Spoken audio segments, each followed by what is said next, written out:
ছুটকির অবস্থাটা খালি দেখুন। শিবা তো ওই পার্লেজি খায় না, বুঝেছেন। আর আজকে আমি মানে সকালে মানে ভাতের কাল যেহেতু শনিবার ছিল, আজ আর চিকেন সিদ্ধ করা হয়নি, মুরগির পা ফা সিদ্ধ করা হয়নি, তা ওই জন্য ওদের আজকে ভাত দিইনি। আমি বললাম তাহলে বিস্কুট দেবো। তা এদের সবাই বিস্কুট খাওয়া হয়ে গেছে, ছুটকির, চিংচংয়ের, ভোলার, যে আমাদের কী বলে হোয়াইটির, সবার খাওয়া হয়ে গেছে। পার্লেজি খেয়েছে, এই যে 5 প্যাকেট পার্লেজি দিয়েছি, ওরা সবাই খেয়ে নিয়েছে।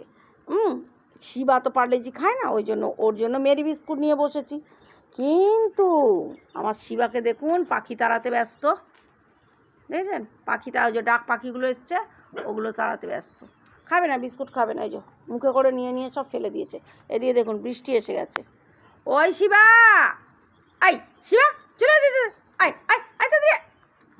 কি হলো? এখন বড় হয়েছে, কথা শুনে